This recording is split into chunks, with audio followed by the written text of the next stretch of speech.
Interrogation que la rédaction de ORTM2 tente d'édifier en cette semaine nationale de la sécurité routière. Des centaines, voire des milliers de personnes perdent la vie ou s'handicapent à vie chaque année sur nos routes, sur le reportage de Tanavet Sangaré. Abibatou Konti Koulibaly, avec une impressionnante moyenne de 10,72 sur 20, s'est classé première au DF diplôme d'études fondamentales. Cette brillante élève du Britannique militaire, qui s'est d'ailleurs distinguée au classement national avec 8 élèves sur les 10 premiers, assure dès l'entame de cette édition le parcours de l'élève. C'est avec beaucoup de bonheur que nous vous recevons dans ce studio fraîchement rénové de ORTM2. Vous savoir aussi nombreux devant vos écrans est un honneur pour nous. Bonsoir et bienvenue à tous. 53,2%, c'est le taux de réussite national au DF, diplôme d'études fondamentales, session de juin 2025, dont les résultats ont été proclamés ce jeudi 17 juillet. Parmi les 10 premiers du classement national, 8 proviennent du Britannique militaire, dont la première, Abibatou Konti Koulibaly, avec une impressionnante moyenne de 18,72 sur 20. Au lendemain de la publication, nos reporters ont décidé de nous faire découvrir cette brillante élève, désormais figure emblématique de l'excellence scolaire au Mali. C'est un reportage signé Amadou Diallo et Moussa Kamara.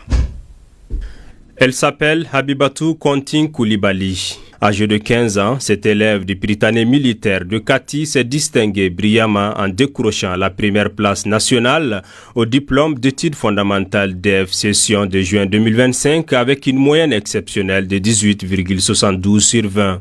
Né le 16 mai 2010 à Kokofata, dans le cercle de Kita, Habibatou a effectué ses études primaires à l'école Bafanta Sangaré de Djoila. En 2022, après l'obtention de son CFP, elle réussit brillamment le concours d'entrée au prestigieux Britannique militaire de Kati, une école d'élite réputée pour sa rigueur et son excellence académique. Après avoir appris les résultats, ça m'a donné le sentiment d'un devoir accompli. Il y avait beaucoup d'autres sentiments que je ne pourrais même pas vous expliquer. Il faut seulement le vivre pour le savoir. On s'est quand même débrouillé, on a travaillé dur, on s'est donné à fond et voilà les résultats. Depuis son arrivée, Habibatou s'est démarqué par sa ponctualité, son assiduité et son courage, des qualités reconnues et saluées par l'administration de l'établissement, notamment par le premier responsable du Britannique qui voit en elle un exemple pour toute la communauté scolaire. Habibatou Konti, qui a honoré le Britannique militaire de Kati, est un élève qui s'est fait remarquer par de brillants résultats académiques depuis son arrivée au sein de notre institution. On retient de cet élève et des témoignages de nos nombreux enseignants que c'est un élève qui est studié, attentif et concentré. Ce qui permet de dire qu'à travers les moyennes que l'intéressé a obtenues depuis son arrivée, sont des moyennes qui réconfortent, qui sont des performances académiques très remarquables. Parce que l'élève n'a pas obtenu une moyenne au-dessus de 18 depuis qu'elle est arrivée à l'école. Et à plusieurs reprises, elle a été major de sa classe. Pour donner un exemple, au cours d'une cérémonie où on est passé à ce béret que je porte présentement, elle faisait partie des 2 élèves qui ont porté en premier ce béret de l'école. Pour Habibatou, cette réussite n'est pas un hasard, mais le fruit d'un travail acharné et d'une volonté de réussir. Elle s'était fixé un objectif dès son entrée au Britannique, être la meilleure au DEF et elle l'a fait. Quand l'ancienne Malinois, elle s'est classée première nationale au DF 2021-2022, ça m'a vraiment motivée. Alors j'ai demandé à mes parents d'être candidate au concours d'entrée au Britannique militaire de Kati. Et quand j'ai été admise, j'ai vraiment su que j'avais ma chance d'être première nationale comme elle. Raison pour laquelle j'ai travaillé toutes ces années pour occuper cette place. Je tiens vraiment à tous les remercier et les féliciter aussi, car cette place, c'est pas à moi seule, c'est pour l'école, c'est pour l'honneur du Britannique militaire de Kati, qui est aussi une école d'excellence très connue. C'est un élève aussi qui se met avec les autres pour travailler en groupe, en équipe. Et elle pose constamment des questions pertinentes aux enseignants pour pouvoir découvrir ce qui n'a pas été dit en classe ou bien ce qui doit être découvert par les élèves eux-mêmes. À la maison, même les week-ends, elle s'intéresse à ses cours. Elle aime beaucoup les études. Depuis son entrée au Britannique militaire, elle a toujours été première de sa classe. J'invite les parents à s'intéresser à leurs enfants, à leur éducation et à les accompagner dans leurs études. Avec humilité et lucidité, Habibatou adresse un message à ses autres camarades. À tous ces jeunes qui voudront abandonner leurs études, je les invite à se ressaisir, car tôt ou tard, l'avenir de ce pays dépendra de nous, les jeunes. J'aimerais poursuivre mes études dans les séries scientifiques afin de pouvoir occuper un jour une place pour pouvoir aider mon pays. Le Prytanée militaire de Kati se confirme encore une fois comme un creuset de formation d'élite grâce à un encadrement rigoureux et une discipline de fer. L'exemple de Habibatou est un rappel à toutes les autres écoles du Mali à s'inspirer de ce modèle pour former les futurs cadres et dirigeants du pays. Voilà, qui est bien dit Amadou Diallo. L'actualité au Mali, c'est aussi la 21e édition de la Semaine nationale de la sécurité routière avec pour thème « Excès de vitesse, un danger mortel sur la route ». Conformément à l'esprit de cette thématique, nos reporters se sont intéressés à la recrudescence des accidents sur nos routes. Un accident, comme vous le savez, est un événement imprévu et soudain qui se produit sur une voie de circulation impliquant un véhicule, une moto ou un autre engin et causant des dommages matériels, des blessures, voire des décès. Pourquoi autant d'accidents sur nos routes? Une interrogation à laquelle notre reporter Tanavet Sangaré va tenter d'apporter des réponses.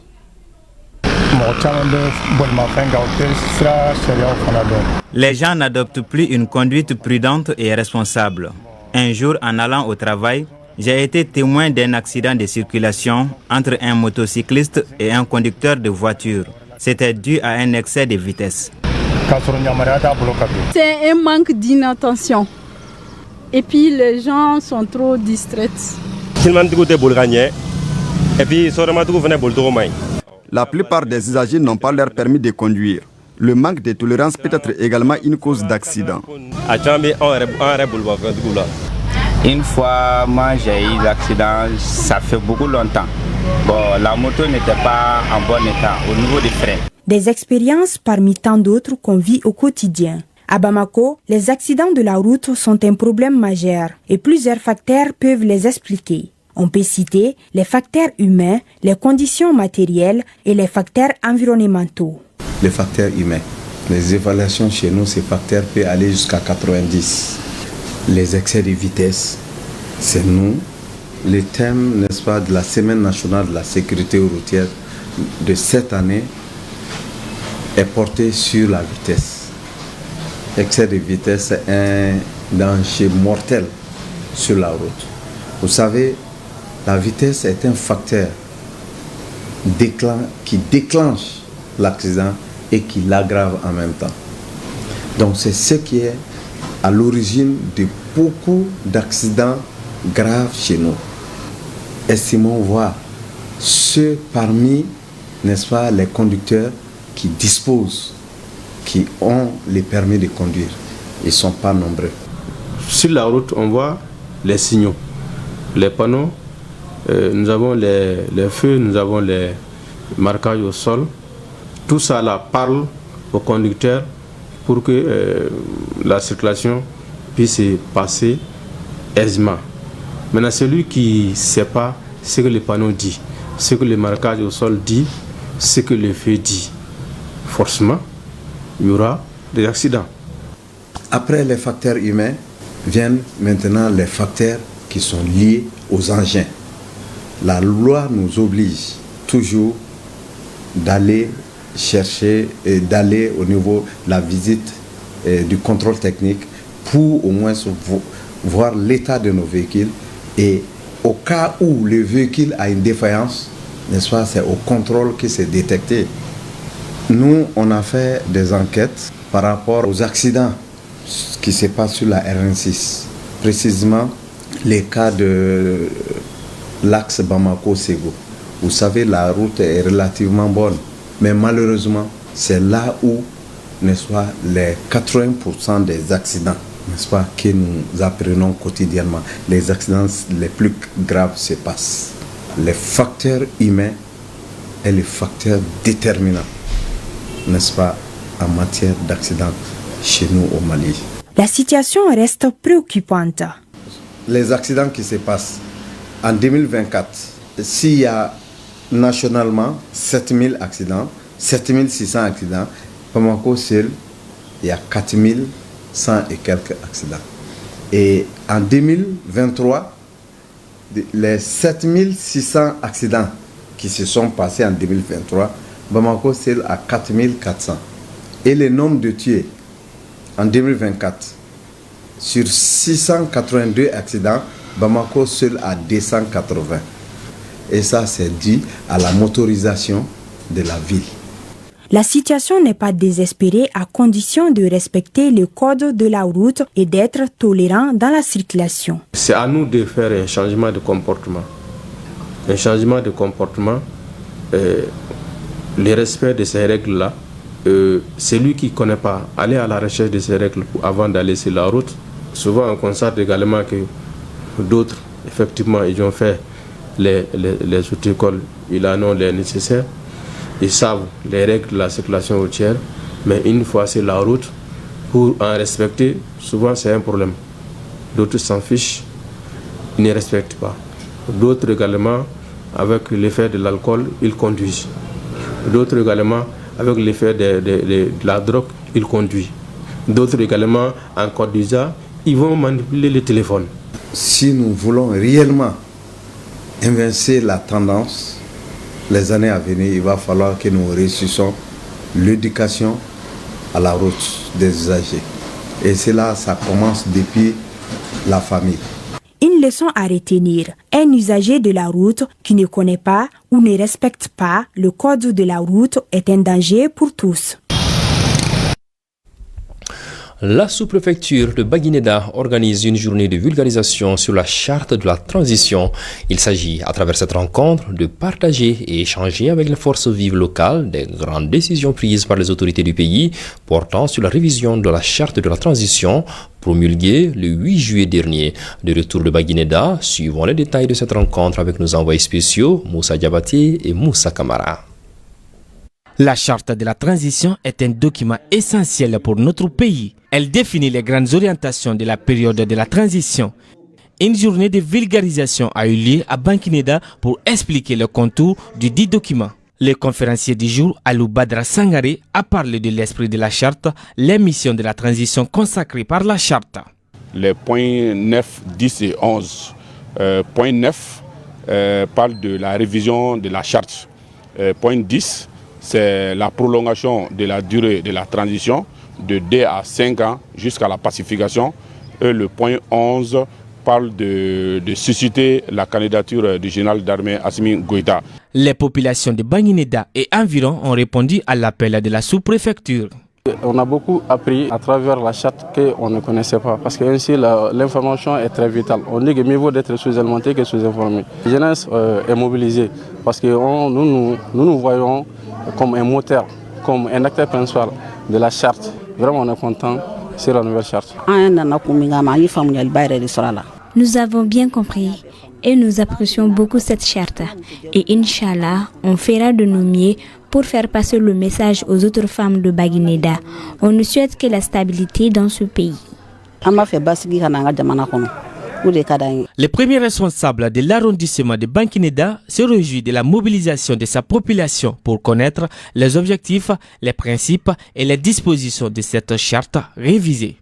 Les forces vives, les responsables des services techniques, et voilà, les leaders religieux, les légitimés traditionnels, la jeunesse, les femmes, les jeunes, et tout le monde s'est retrouvé. Voilà, on est satisfait. La remise du document de la nouvelle charte au chef de village a marqué la fin de cette riche journée à Baguineda. Ici, à Bamako, en commune 6 du district, le siège du CDM, le collectif pour la défense des militaires, a servi de cadre pour la tenue de la cérémonie du tirage au sort des équipes qualifiées pour les quarts de finale du tournoi Super Coupe de la Refondation.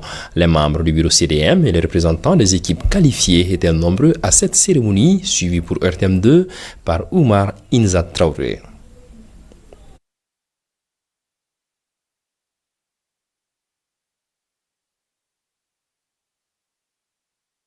C'est par l'exécution de l'hymne national du Mali que les travaux du tirage au sort des équipes qualifiées pour les quarts de finale du tournoi Super Coupe de la Refondation ont démarré.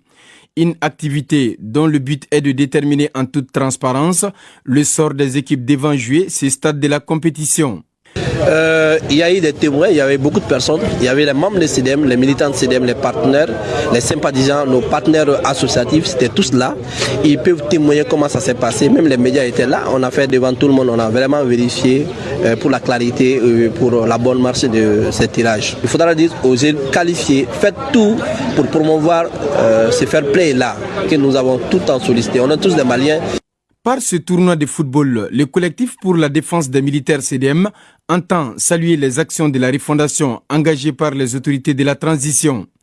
Occasion pour le secrétaire général du dit collectif de saluer l'engagement des autorités et des jeunes pour la réussite de cette activité sportive.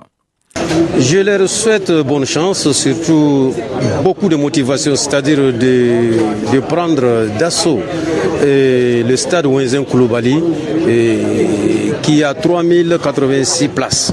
Donc nous voulons vraiment, lors de ces quarts de finale, que la jeunesse puisse se mobiliser parce que des Cailles à Kidal, ils ont répondu leur présence sur le terrain à Bamako. Quant à la secrétaire générale de la Confédération des peuples de l'AES, présente à cette cérémonie, elle a apprécié l'initiative à sa juste valeur tout en invitant la jeunesse à demeurer dans cette dynamique. Bon, franchement, je remercie le CDM pour cette initiative. Cette coupe-là va permettre aux jeunes de se rassembler et puis ils sont en train de jouer dans la paix, la cohésion et ils savent qu'ils ont mis en tête que le sort c'est le fair play. À la jeunesse de se donner encore la main et bravo à la jeunesse de continuer comme ça. Au programme des matchs des quarts de finale du tournoi Supercoupe de la Refondation, le dimanche 20 juillet à 16h, le FC Konaté de la commune 1 affrontera le FC Sanou de Mouribabougou. Le lundi 21 juillet à 18h, le FC Togola de Kalabankoro sera face au FC Aïchibaba de la commune 3. Le mercredi 23 juillet à 16h30, le FC Damis de Senou jouera contre le FC Keba de la commune 6. Enfin, le jeudi 24 juillet, le FC Fatoumata de la commune 2 sera opposé au FC Daoud de Sangarebougou. Voilà, c'est la fin de cette édition que j'ai eu l'immense plaisir de vous présenter. Le journal en Bamana, c'est tout de suite avec Mariam Diallo. Le Mali dans nos cœurs et dans nos esprits, gardons notre positivité en toutes circonstances et surtout, distillons des zones positives partout où l'on passe. Paix et bénédiction d'Allah sur le Mali.